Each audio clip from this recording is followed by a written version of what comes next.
Olá! Hoje viemos falar sobre os eletrodos enzimáticos.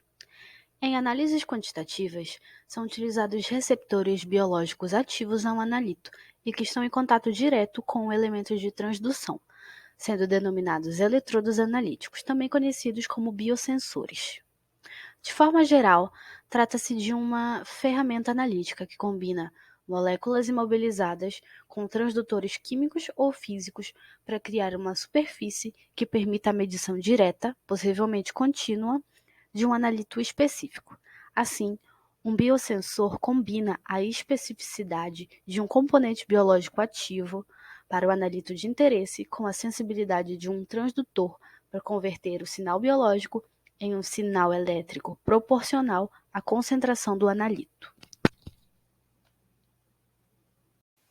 Essa ferramenta é altamente utilizada por ser seletiva e específica, ter um baixo custo e ser de fácil manipulação. A primeira etapa do funcionamento de um eletrodo enzimático consiste na escolha de uma enzima. Dessa forma, opta-se por uma enzima que reaja com a substância que vai ser analisada. No caso da glicose, por exemplo, utiliza-se a glicose oxidase. No caso do salicilato, salicilato hidroxilase. Caso exista mais de uma enzima que atue sobre esse analito, a escolha vai depender da disponibilidade do material no laboratório. A obtenção da enzima é a segunda etapa e consiste na consulta em catálogos para verificar sua disponibilidade comercial e sua pureza. A pureza pode ou não ser um problema, pois algumas enzimas impuras são mais estáveis, como a urease, e algumas enzimas impuras têm baixa atividade, como as descarboxilases comerciais. A imobilização da enzima, que é a terceira etapa, pode ser feita por meio de suporte com ligação covalente, em que a enzima é mantida sob as mesmas condições em que ela se encontra na natureza, sendo mais estável. Outro método consiste no uso de reagentes como sulfonilfenol para imobilização, que ocorre por meio de ligação covalente cruzada com a formação concomitante de moléculas macroscópicas. O método de oclusão pode ser utilizado por meio de gel, que consiste no confinamento da enzima nos espaços dos polímeros ou das membranas semipermeáveis. Por fim, a colocação da enzima visa depositar a enzima imobilizada em um sensor eletroquímico adequado, que responda a um dos reagentes ou um dos produtos. Na área da saúde, o mais conhecido é o biosensor eletroquímico para acompanhamento de níveis de glicose no sangue, principalmente por diabéticos. Nesse caso, um filme de óxido de zinco é depositado em placas de aço inoxidável. A enzima glicose oxidase é imobilizada nas partículas de óxido de zinco para atuar como sensor.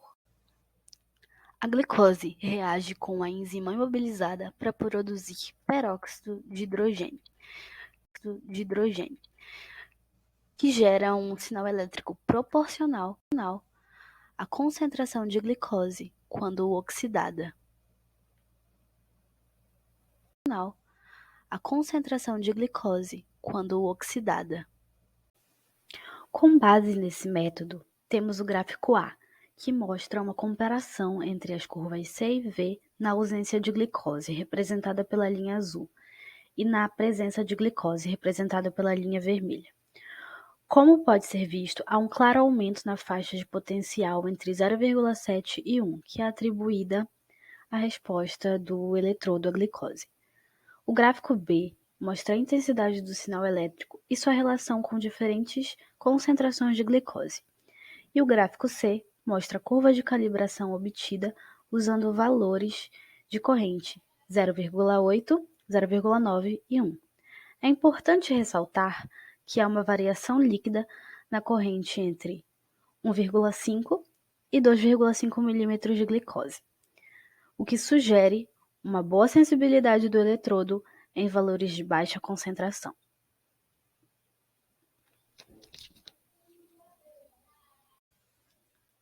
Os eletrodos enzimáticos representam uma ferramenta promissora para suplementar técnicas já existentes, devido a características como seletividade, baixo custo relativo de construção e estocagem, facilidade de automação e construção de equipamentos simples e portáteis para análises rápidas e quantitativas em campo.